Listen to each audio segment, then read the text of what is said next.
Hey guys, welcome to book review, what I believe is 110. Today I am going to be reviewing Hiroshima by John Hersey. Hey guys, well anyway, this book is, right here, is about the Hiroshima nuclear bombing during, I believe it was August 6th.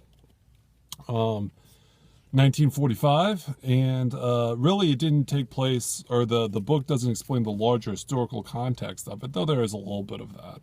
But really the key concentration of the book is on these six people and kind of the individual stories that they went through. Well, to just give a quick recap real fast, there's Miss Toshiko Sasaki, Dr. Masakazu Fuji, Mrs. Hai Suyoi Nakamura, or Mrs. Nakamura, Father William Klinzorg, and Dr. Sakai, and Reverend Mr. Hakashito Tanimoto. I messed that up pretty bad.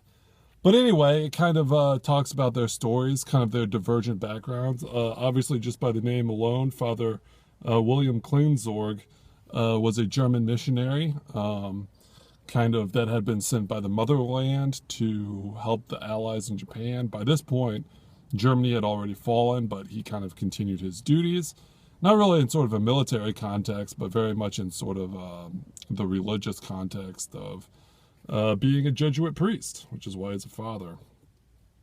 Miss Toshiko Sasaki was kind of a young professional clerk that kind of, I don't believe that she had any kids, though I could be wrong about that.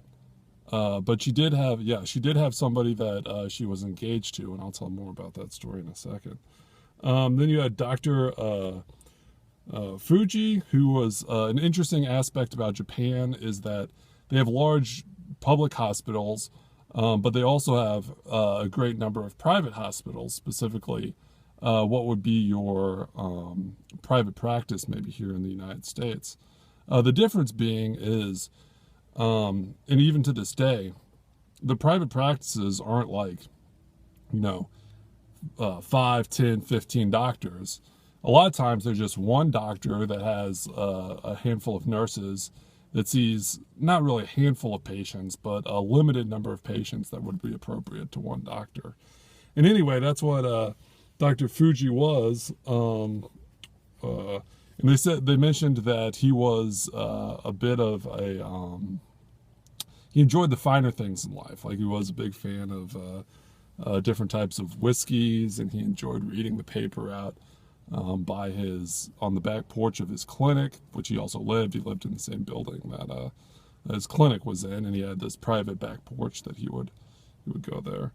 He also mentioned that in the clinic they were, I think they had like 6 or 10 beds, so it wasn't just outpatient. He even did some inpatient stuff. Now, Dr. Sasaki was very interesting because he did work at the Red Cross, one of the biggest hospitals run by the Red Cross in the center of Hiroshima. And they basically said that for 4 or 5 days straight, he just, well, I don't know if that's the right number, but for a number of days in a row, he went with almost no sleep and just constantly was fixing people up. Something interesting about the Hiroshima bomb and the effect that it had was that, it didn't just kill, military. It obviously didn't just kill regular civilians. It killed and maimed and took out of business doctors, medical staff. So not only was there sort of this crisis immediately, but there was a crisis largely with treating these people, many of whom bled out and died kind of within the first 24 to 3 or 4 days afterwards. that probably could have been saved under normal circumstances, but just because there were no doctors available, for the ones that were very limited and, you know, stretched well beyond their means. They couldn't do it. Okay, I got a little this one a little bit. Let's see, what else is there? He also mentioned, just to go sort of on a tangent on the medical side, there was, you know, all the effects of the radiation poisoning. And there were really sort of four kind of waves of why people died, from the atomic bomb. The first was the people that died just by impact, that the explosion was too much on their system and they died. That actually wasn't the largest group.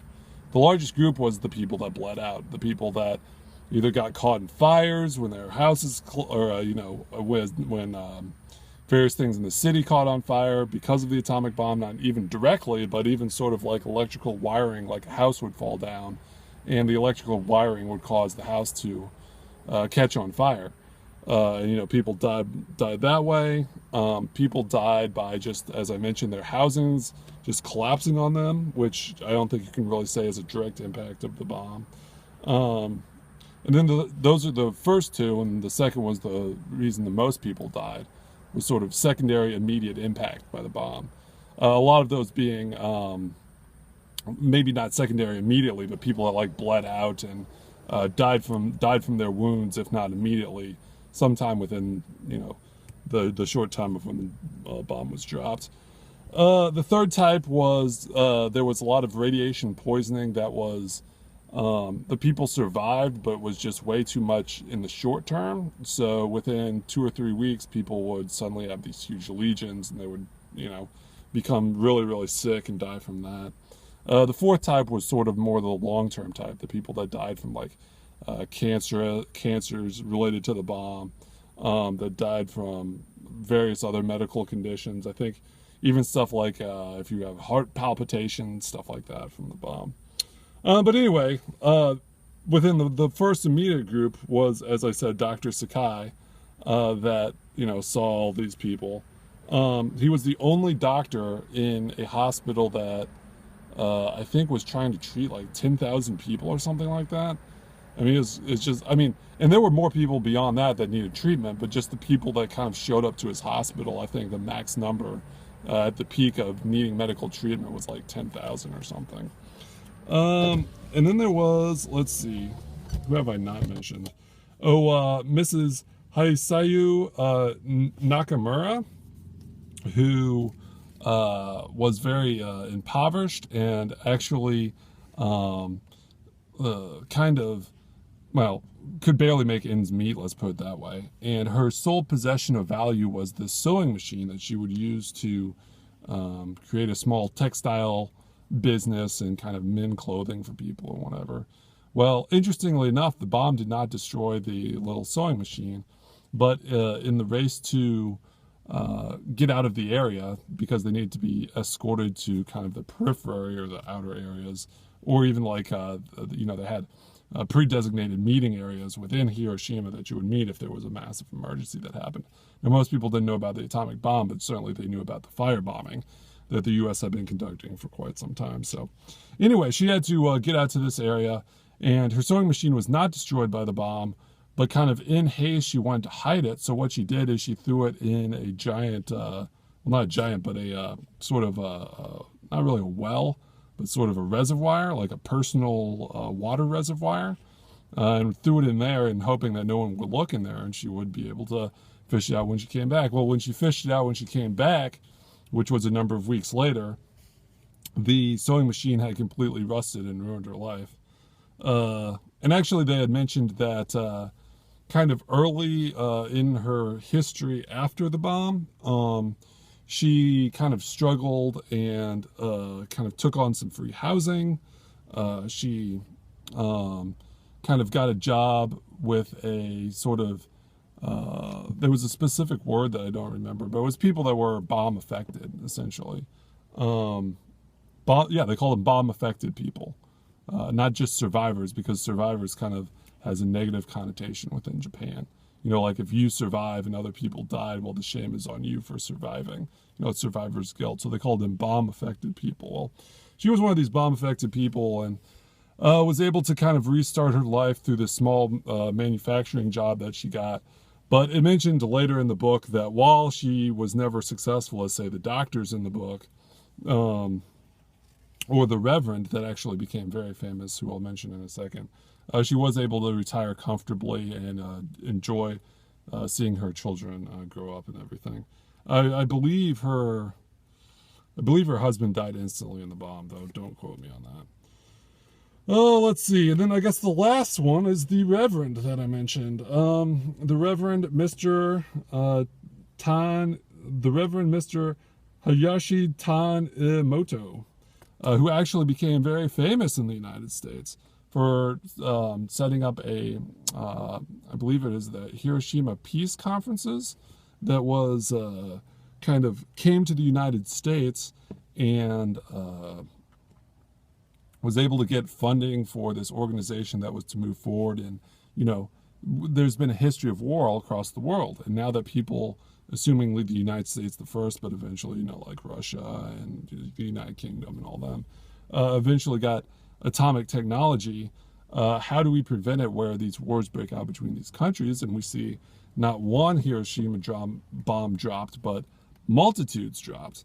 And so while I wouldn't exactly say the Hiroshima Peace Conference was the greatest organization in terms of doing that, obviously something like the UN was super important, as well as, like defense treaty organizations like NATO, that got in trouble with the Russians.